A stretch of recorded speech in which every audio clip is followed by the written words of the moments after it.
Oddity Files. Podcast. All things creepy, Crypto. otherworldly. Oddity Files.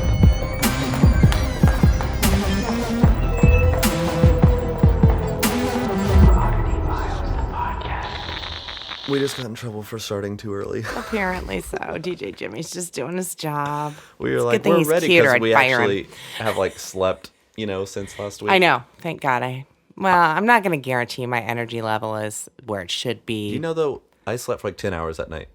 Ugh.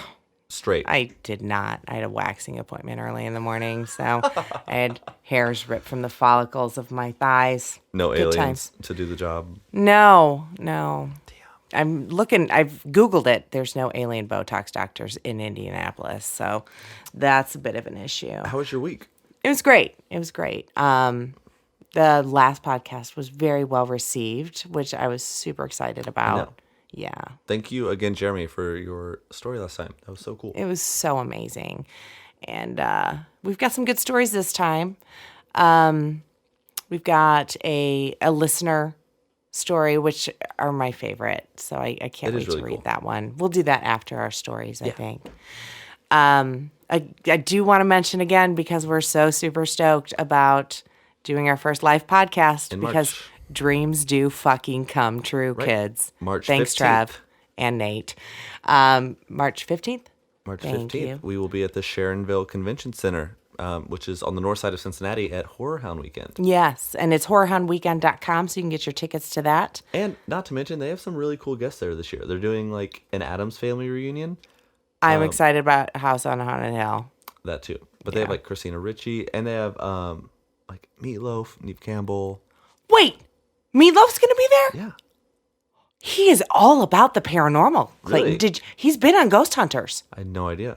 And I lost my dad in the late 90s. He was my stepfather who raised me. An absolutely amazing man. There's pictures of him right there behind Clayton because I loved him so very much. But he was such a Meatloaf fan. Whoa. Yes. And after he passed away, my sisters and my mom, we all went to a Meatloaf concert, and he was fabulous. And my go-to karaoke song was always Meatloaf. Yeah, just putting that out there. Don't ask me to sing because I sound like Marge Simpson. That's crazy. I didn't know that. No, I'm a huge Meatloaf fan. But they also have like Dylan McDermott from like American Horror Story, Robert Patrick from like X-Files and Terminator, Oh, nice. Yeah. Right up our alley. John Carroll Lynch, which is cool, another AHS. So Yeah. it'll be a cool weekend and We're huge American Horror Story fans. huge. And I don't know, it'd just be a cool way to start off that weekend, because it is a fun weekend. Yeah. I am jetting on Sunday, though. I know. I'm going to go see I My know. Favorite Murder Girls live in Indy. But They should start paying us with how much you. you were my inspiration to start this podcast, because even before My Favorite Murder came about, you were like, we should do a podcast. And I'm like, I don't know. But Well, the whole reason was so we didn't fall asleep and die on the way home from that investigation. are you aware of what you did to me? I know now. No, but we are super excited to do that. It's going to be so great. Yeah. And yeah, I finally finished moving. Oh, Last week was something. I'm so glad you didn't ask me to help, because I'm old. I didn't ask so that when the time comes for you to move, I expect the same treatment. Well, you keep telling me I am not allowed, You're to, not move. allowed to move. That's why I've been doing all the renovations to There the we go. house, so I don't have to move. I know, where was I driving? I was driving through somewhere the other day. It was like back roads. Where were we going? And I just saw like these old, like farmhouse type old. It is a dream of mine to do. For have one sale. of those. Where Where? were we going? Where are they, Clayton? I want them. It might have been just in Phoenix, driving because we drove like 2 hours north to hike. I don't know. I could become one of those. Are they snow bunnies? Where I go live in Phoenix in the winter and come back here in the summer? Q-tips? I don't know. But yeah, that is We'll a huge, never have gray hair. huge relief to be moved and done and Yeah. moving. And for the those worst. people that don't know, I am like 21 years older than Clayton, and he's pretty much like my son, and he didn't ask either of his mothers to help him move. The other mother got to watch the dogs. She is. She's watching the pups because, well, it's so funny. So Kylo, the puppy that we rescued, Yeah. him and my nephew are like best friends, apparently. You showed me the picture of Kylo sitting on. And How they old will- is the nephew? He just turned 3 in November. Okay. But they just play and play and play. Well, And then it's so Coda funny. gets a rest, though. Coda needs a rest. Coda does need rest. But yeah, so that was great. Yeah, it's just Are you loving the new place, though? love it. Good. Yeah, absolutely Yay. loving it. Yeah, I've been just kind of chilling. Which isn't bad. No, it is. I need a Cabin life. fever. I need a life. Way too many, documentaries about murder and hauntings and stuff like that going on in my brain right now that I should probably find another hobby. Watch something more lightning. Yeah. I don't know. I did start watching Lemony Snicket's on Netflix. Oh, yeah. It's With, fun. Neil Patrick Harris. You mean Doogie Howser? Yes. He will always be Doogie Howser to me. Always. Not even the guy from My Mother something. I don't like that show. I only really know him from like hosting the Tonys. Well, I've never watched a TV show with him on it. okay. Yeah. He was a child actor back in like the 80s. Again, age he was? difference. Yeah.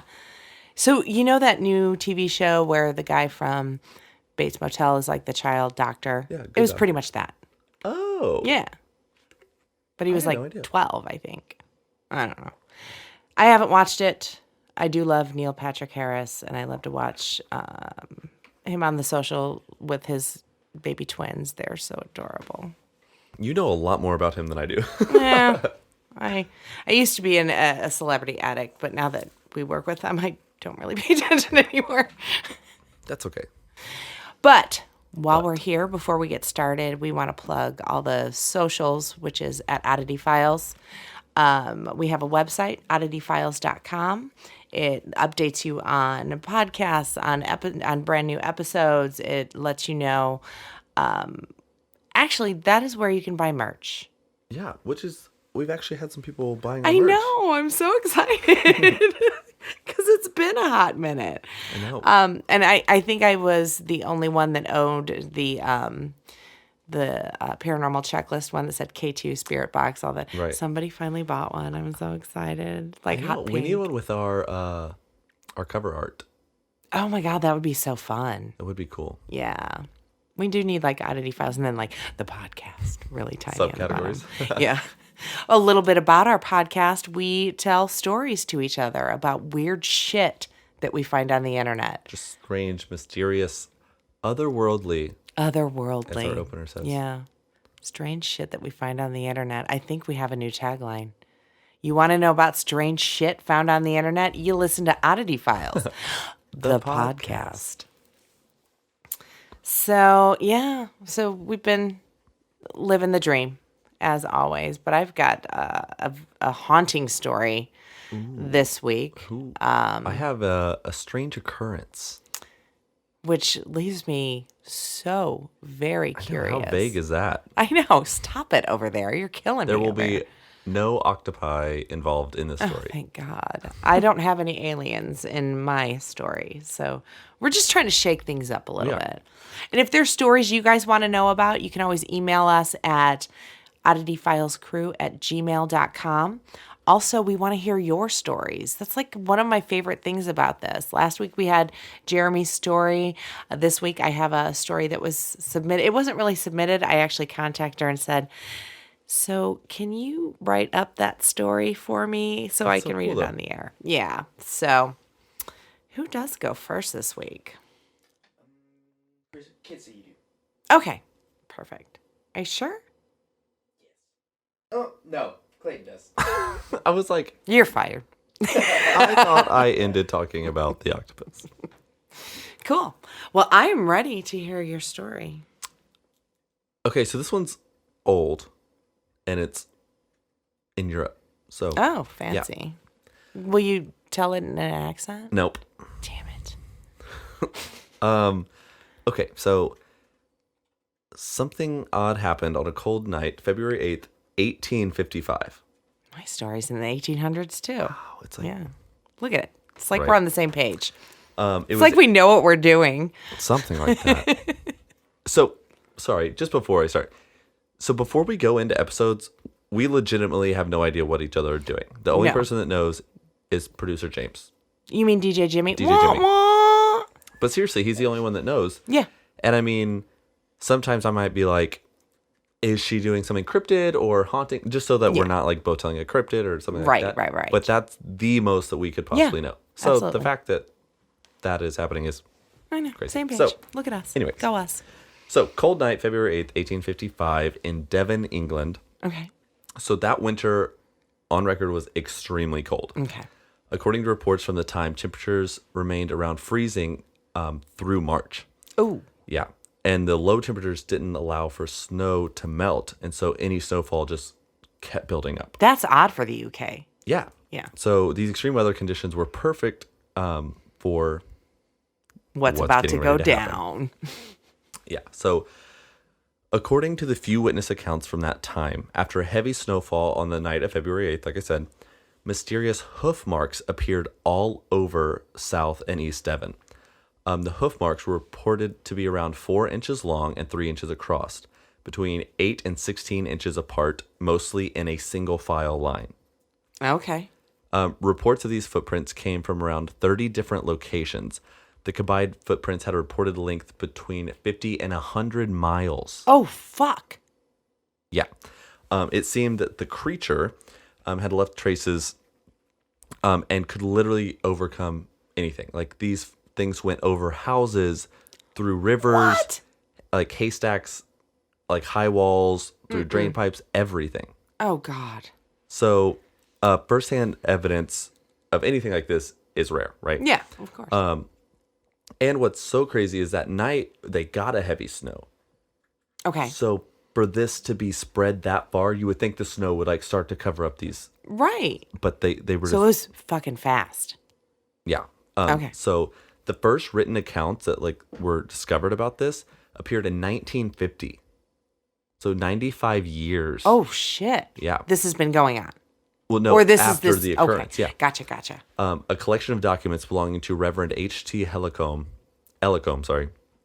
the priest of Clist St. George in the 1850s. So he was the priest at this church when this happened. Okay. And so in 1950, all these documents were uncovered.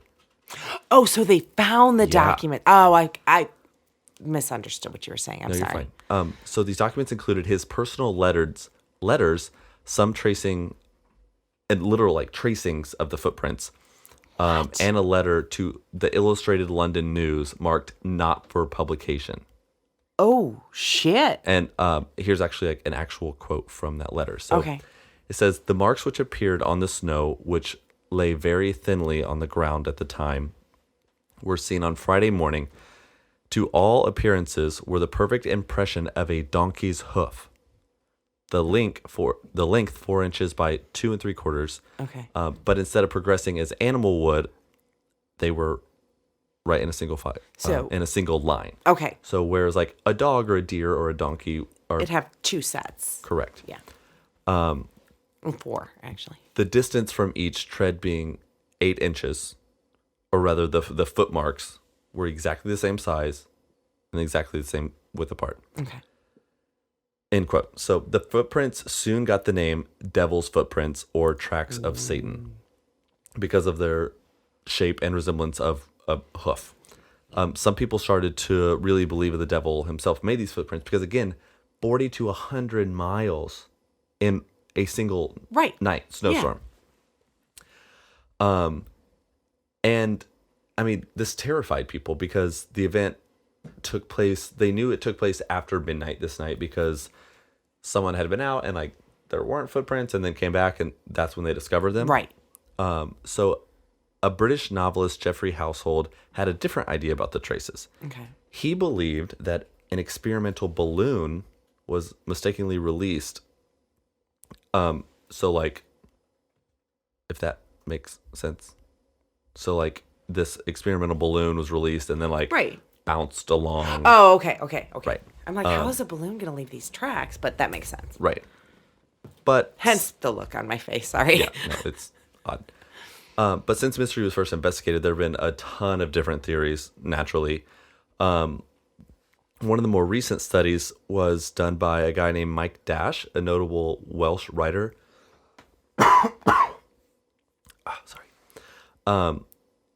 And claims that there was no single source of footprints. And according to him, some of the tracks were most likely hoaxes, and like a bunch of people were just like, we're going to do this night. But it's like, it's nighttime in one of the most freezing winters on record. Treacherous weather conditions. Highly unlikely. Yeah. Well, it's still, it wouldn't be lined up right. I'm just putting that out there. And still, at the end of his study, he admits that not all the marks can be explained. So he's just grasping at straws. That's his theory. Yeah. And then other people suggest that they were made by hopping rodents. So traces, I guess, left by wood mice resemble that of a hoof, kind of. So do they jump? Yeah, okay. It's like wood mice. But again, 40 to 100 miles. No. In a single file line. Like, this mouse was on a mission. Right. And there's no way that mouse has enough energy to do that tiny. So another theory, this theory came out like shortly after it actually happened in 1855, suggests that the traces were made by groups of hungry badgers awake and searching for food. But badgers are quadrupeds, so yes. like four four look legs, at your fancy word. that leave a large footprint. Right. And their bellies would drag and this, that, and the other. And this is my favorite, like, final theory, is that it was suggested many times by a lot of people that this whole thing was just a case of mass hysteria, and it was caused by people seeing many different types of animal tracks and just, like, saying, yes, I saw that too, and them all relating it to the same one. Right.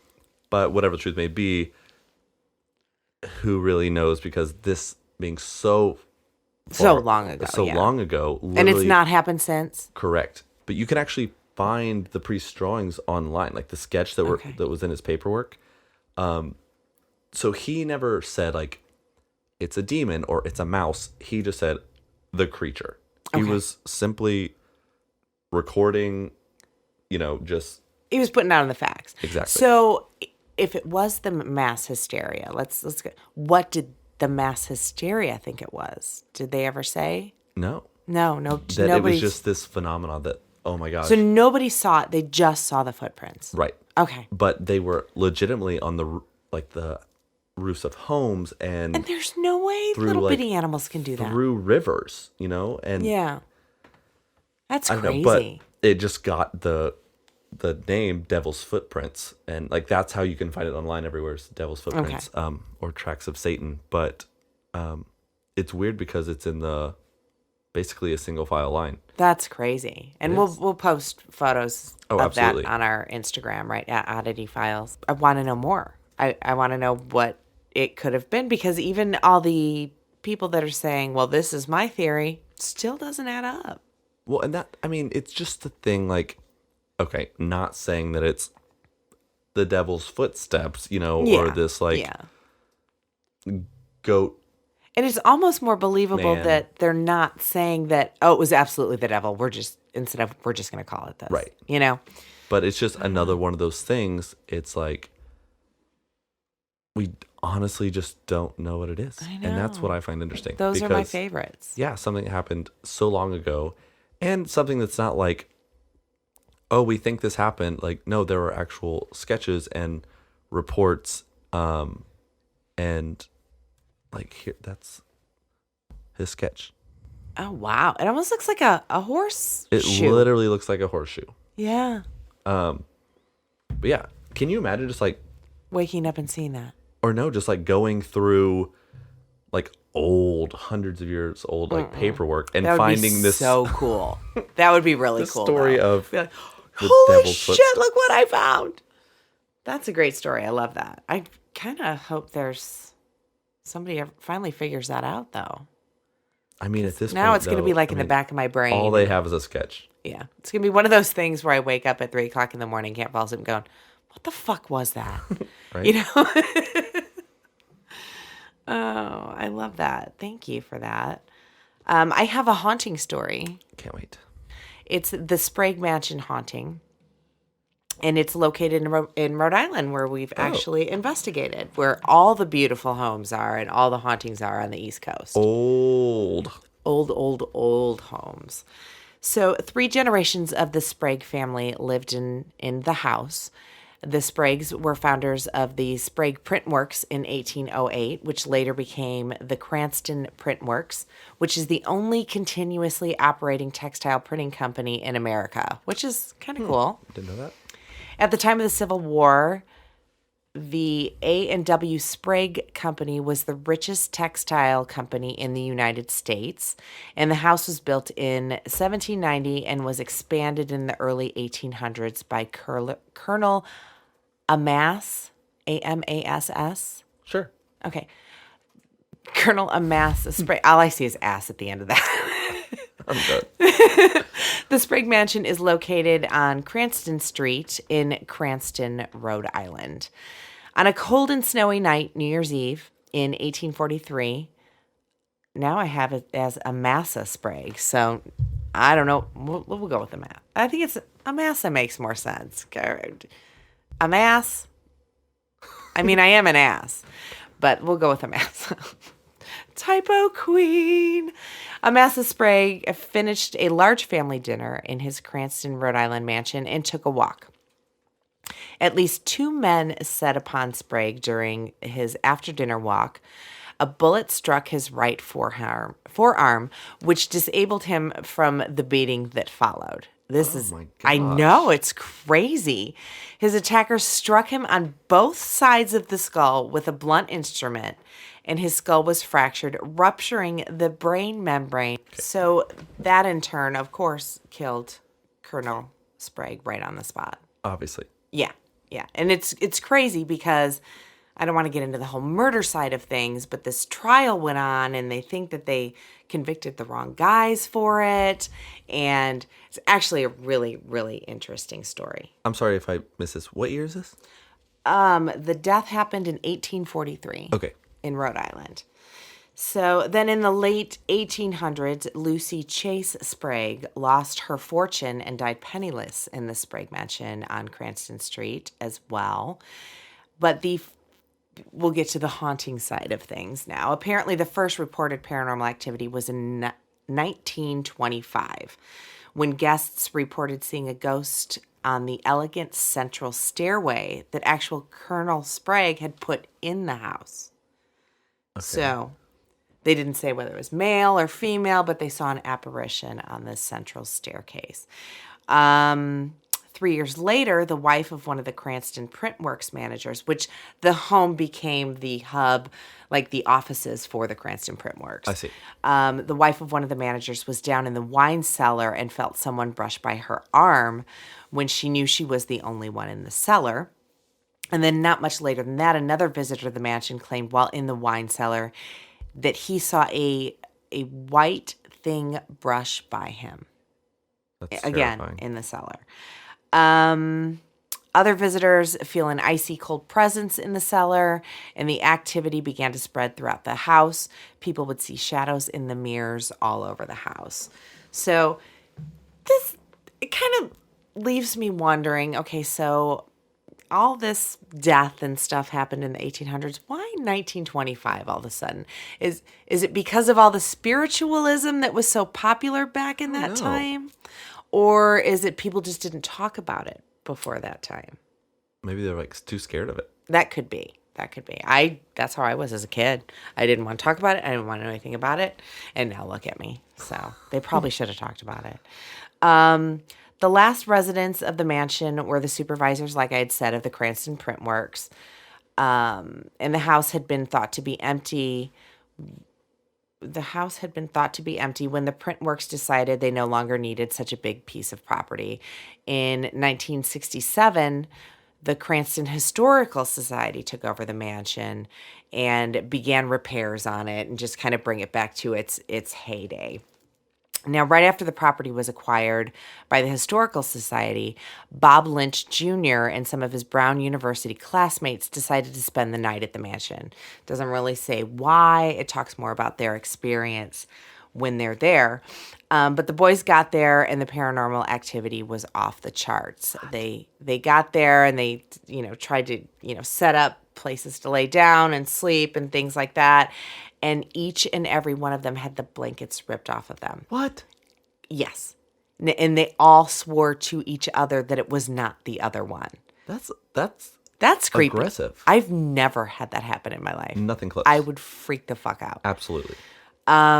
So, of course, this freaked all of them out. And knowing they wouldn't sleep anyway, the boys decided to make their own Ouija board. And they wanted to kind of... James just rolled his eyes. And what they did is they kind of drew one up on some paper and took like a glass or something, which we should try that with a glass. Well, never mind. So, and immediately after they set up this Ouija board, they made contact. And the first thing it spelled out was, "Tell my story," on the board. Yeah. How freaking magical is that? Because that's what we want to do, is we want to tell their story. So as you can imagine, the boys continued the session to try to figure out what the story was and who wanted to tell it. Who they had contacted wasn't even a family member of any of the wealthy owners of the mansion, though. Excuse me, I burped. Not even, and after the Spragues had moved out, a couple other wealthy families moved in. None of those either. Very similar to the Culbertson Mansion. We didn't meet any of the Culbertsons At all. I think we only spoke to servants there. Who they contacted, though, wasn't even a family member of the wealthy owners of the mansion. Through all the centuries of its existence, but the eager spirit said his name was Charlie. So Charlie went on to tell the meddling kids that he was a butler for one of the prestigious families who bought the house after the Sprague family had sold it, which is very similar. Super similar. To Culbertson Mansion. Exactly where I was going. Episode 1 on Amazon Prime Season 1. That's crazy. Yes. Because at the Culbertson Mansion, we went in like, we want to talk to all the Culbertsons. Yes, and we knew that we knew the names of the families that had it after that, and we knew like specific family members' names, and we ended up talking to a servant girl named Anna and Jackson the butler upstairs in the kids' room, very briefly. I wonder, I'm sure there's a theory or study just in that. I want to know more. That's all I'm saying. So Charlie had a young daughter during his run as the butler, and he had hoped that she would marry one of the wealthy sons of the family he was working for. But the wedding never happened to this day, and we still don't know why. But Charlie, I need some details on that, I'm just saying. From this happening, Charlie, who is apparently living vicariously through his daughter, and was what I'm starting to think was a little bit of a gold digger himself, kept spelling out "my land" over and over again, that it was his land, my land, over and over and over. That was the story he was trying to tell. Kind of, sort of, because that's really all they got. That he was Charlie, he was a butler, his daughter was supposed to marry one of the sons, and that the land was really his. Yeah. Not enough information for me. No. I'm going to need much more than that. So while he did tell his story, kind of, sort of, like I said, I feel like I need to know more of the crazy servant drama that went on at the Sprague house. Now, Charlie still to this day has quite a reputation at the mansion and the historical society that runs it. Every Halloween season, they throw a party in Charlie's name. And many have claimed to have been touched by a very cold hand or to have actually seen an apparition during the yearly Halloween event. No way. How did we not know about this place when we went there? I never even heard of it. Ugh. I know. Did they offer investigations? I didn't even go that far with it. Might have to look. Might have to head back out to RI. I know it has been a while though since we've been out that direction. Yeah. But I thought it was neat that he's like, I need to tell my story. what's so crazy is that, like you said, how similar it is to Culbertson. Like they're what. Maybe it's just the people that were actually putting in all the work in these properties and just are ingrained in the floorboards. Yeah, their blood, sweat, and tears, literally. Yeah.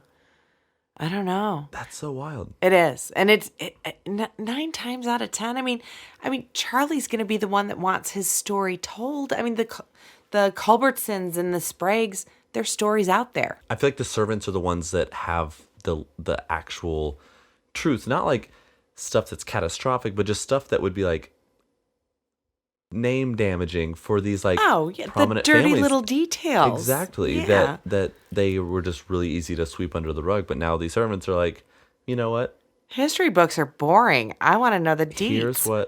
Here's some stuff that actually happened, and who's better to tell it than the people that were literally a fly on the wall. Yeah. Yeah. Like that's super cool. Like Anna's story, which go watch that episode. Yeah. It's amazing. It just makes you think how many accounts are like this, because there's no way that it's just 2. Those 2. I know. So that's absolutely insane. Yeah. Yeah. I want to find out if there's more. I'm just saying. If you guys know of another one, if you know of another story that's kind of like this, where there's a prominent family. Right. And it doesn't have to be in a mansion or anything, but just a prominent family that maybe had some sort of servant that is now haunted. Yeah. We'd love to maybe even go check the place out to see if it is the servant that's haunting the location. Right. I'd like to check out some more prestigious mansions, only because they're fun and gorgeous. So did I tell you that I got a hold of Hilarie Burton this week? No. So she and her husband, Jeffrey Dean Morgan, who we work with all the time, they have this really cool event they put on once a year. It's called Ghost Stories. So I figured she'd have some ghost stories. And she told you? Do you want to hear them? Yes. So tell me about your Ghost Stories event. Yeah, so we started working with Astor Services for families and children here in New York, and it's a group that takes care of the most vulnerable kids in the New York area. These are kids who have been abused, they've been traumatized, they're dealing with mental health issues.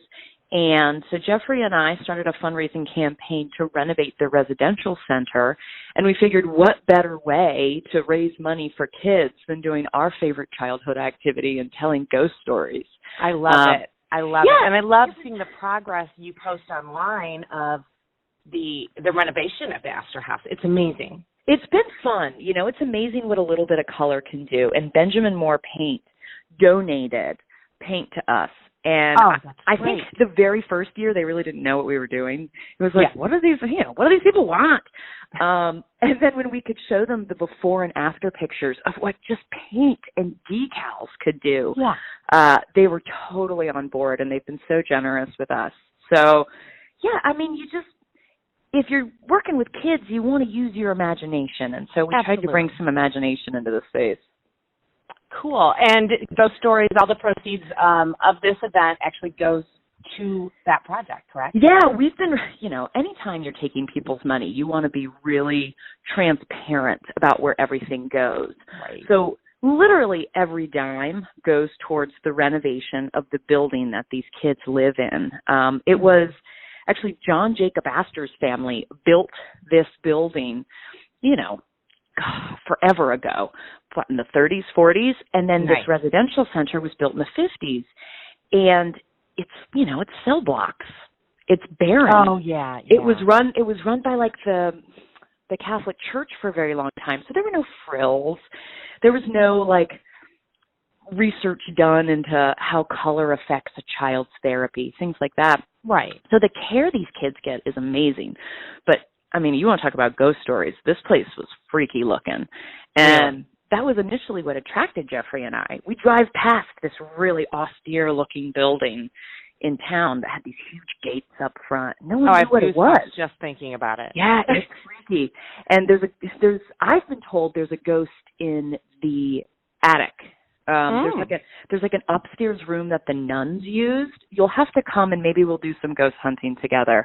It's great. Yeah, so I keep hearing like creepy stories. So we wanted to celebrate creepy stories, but take that element out of the living quarters for these poor kids. Absolutely. So what is the event? When is the event? Yes, so this year, we've done it around Halloween last 2 times, and we kind of exhausted those stories. You know, there's only so many literary things that you can tap into. And so this year, we've decided to do it in February, largely based on the Walking Dead shooting schedule. We had to wait until Jeff was off work. So we put it in February this year because winter is such a ripe time for ghost stories. You know, yes, I mean, ma'am. You think about like the Charles Dickens era when there's no TV, there's no radio, people sat around in the winter and just had to stare at each other. And so they would tell ghost stories around the fire, and that's what the Christmas tradition used to be about. They didn't really, right? I mean, that's a really cool. I kind of fell into a rabbit hole of studying old creepy Christmas stories while I was doing research for this event. I did that a couple weeks ago for the podcast. So isn't it on the fun? Same page. It is. It's odd. Man, the stories. The Victorians were creepy, man. Yeah, they were. So it's February 9th. It is at UPAC in Kingston, which is a really cool turn-of-the-century opera house in Kingston, New York. Like Dylan's played there. So many amazing bands have played there. It's 1,500 seats, so it's still really intimate. There's not a bad seat in the house. And when I went and I toured it for the first time, the building manager was telling me that they have their own ghost. So, yes, that makes it more fun, right? Apparently, everything's haunted around you. It's New York. I mean, it's the oldest place in America, so yeah. Anything on the East Coast is super warped, you know? You just got to go with it. Yeah. So is there a website where people can get tickets for this? Yes, it is on Ticketmaster. If you put in Ghost Stories 3, you can find it. It is also on the Astor Services website. Or if you go to the UPAC website, UPAC stands for Ulster Performing Arts Center. Okay. Yeah, if you go to the UPAC website, they will kick you over there. So I understand, for those that don't know, you are married to Jeffrey Dean Morgan, and I work with Jeff a lot at the Walking Dead shows. You're his other wife. You take care of pretty him. much. Oh, girl, you don't even know. He's a handful of those things. He is a handful. Great guy. Love him to pieces. But he's a handful. Yeah, I live with him. I get it, sis. But he had told me so many times that you and I have this whole paranormal thing in common, that you're obsessed with Bigfoot, which I love. Who is it? Exactly. Come on. So do you have any crazy stories that have happened to you personally, or any favorite stories about these locations you're telling me about? Oh, sure. Yeah. I mean, when I met Jeffrey, I was still living in Wilmington, North Carolina, where I'd been working on One Tree Hill for 6 years. And I lived in a haunted house the whole time I lived there. Get out. I did. I bought an 1880 Victorian, season 1. And everyone's like, what are you doing? You're so dumb. This show's never going to go. And I was just like, well, I think we'll be okay. So it worked out. It was a good deal.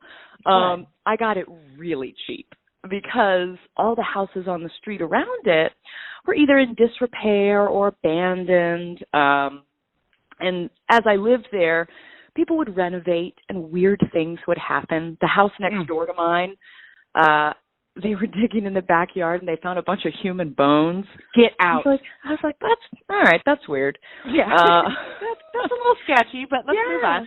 Yeah. I never really bought into the whole ghost story thing. You know, my dad grew up in Virginia and would tell us stories about seeing ghosts when he was a kid, and we just thought he was being funny. Like, we blew it off. And then when I got older and I did a beach house in Seaside Heights, New Jersey, I had to stay in this old bed and breakfast because there's no hotels there. Okay. It's all rental houses. And so all the VJs for MTV stayed in this bed and breakfast. It was beautiful, like a gingerbread Victorian house. And I checked in really late one night, and I found out that one of the other VJs had switched rooms and was being really difficult. And I was like, what the hell is his problem? Why is he being high maintenance, you know? Yeah. Well, we found out it's because he and his girlfriend were laying in bed, and there was a balcony off the room, and he saw some kids banging on the door of his balcony, and he thought that like some fans had found them or something. Okay. And yeah, and so he opened the door. There's nobody there. Oh, lovely. I stayed in a different room, and anytime I was watching something kid-friendly on TV, everything was fine. But the second I started watching the news or, something boring and adult, the TV would click off and on, and the lights would flicker, and the water in the bathtub would start running. And the water in the bathtub would start running? And I'd go to turn it off, and the knob would be off, Wow. I was like, well, this is weird. Yeah. And so then it was 2:00 in the morning. I'd have to, get up at 6 so we could shoot during daylight hours the next day. And there were these kids running all over my floor. I could hear them banging around in the hallways. So I called down to the front desk, and I was like, can you please tell whatever family is staying here that they got to get their kids in check? Yeah. They're like, honey, you're the only person on the floor. What? Yeah. So that was unsettling. But then all of a sudden, all the stuff my dad told me as a kid, I'm like, oh, maybe he's not a big fat liar. This is legit. So then when I moved into a haunted house, I was already kind of sensitive to weirdness because I believed in it now. You know? Yeah. And so the very first day I moved in, I had my dad and my brother and a couple guys I worked with all moving in boxes and bringing in furniture. And I stepped back to the back of the house to use the bathroom. And when I came out, all of these guys were standing around the bathroom door. And I'm so, what? That's creepy. What are you guys doing? Yeah. They said, who were you talking to back here? I said, there's nobody here. And they had all heard me talking to a man in the back of the house. Really? I was like, I am covered in goosebumps. Yeah, I was like, no, there's nobody here. What are you guys, you're all being weird. Stop. And then later, as we lived there, we found out it wasn't a man that lived in the place. There was a woman who was haunting my house. She'd lived there her entire life. Her name was Hester Donnelly. She was a notorious spinster in town. Sounds amazing. Oh, dude, this woman, she was a big woman, and she wore a beret, and she was known for having this very deep, gruff voice. And so, hated men in my house. She would throw pictures off the wall. Guys were doing, she really didn't like men. Looking out for you. But I was great in the house. She loved me, so. Well, that's awesome. It was like having a roommate. Yeah, exactly. Who was looking out for you? Maybe she was only throwing stuff around when it wasn't the right man for you. Sure. Well, when Jeffrey showed up, he was like, this place scares the hell out of me, Hilarie. How have you been living here? So I didn't really expose him to my ghosts. He won out over the ghost. That's how I knew he was the one. Yeah, well, there you go. She really was looking out for you. Yeah. You got a good one. She had to vet them. Yeah. Well, I really appreciate this, and so much luck with the Ghost Stories event. Hey, and thanks. keep posting all the stuff about Astor House on your Twitter. I stalk you on the Twitter and try and like all that stuff. We appreciate it. And anytime you want to come and go ghost hunting at Astor, I'm game. Cool stuff, huh? No kidding. Thank you so much, Hilarie. We are totally going to have her investigate with us and head over to the Astor House. Could you imagine? I'm not going to lie, my favorite part was the spinster ghost. I kind of want to hang out with her, maybe, drink some wine and, get to know each other. Yeah, that sounds about right. Well, thank you again, Hilarie. Seriously, thank you so much for doing that.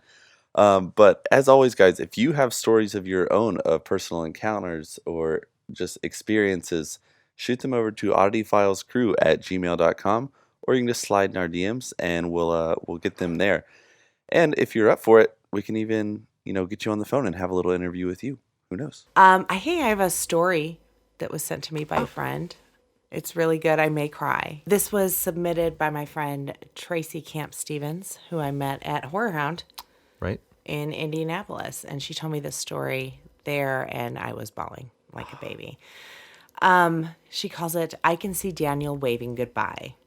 This story begins nearly 16 years ago. I was a young wife with 2 young sons, my youngest son not even a year in age. For as long as I can remember, my youngest son played and cooed with an imaginary friend from the time he could talk.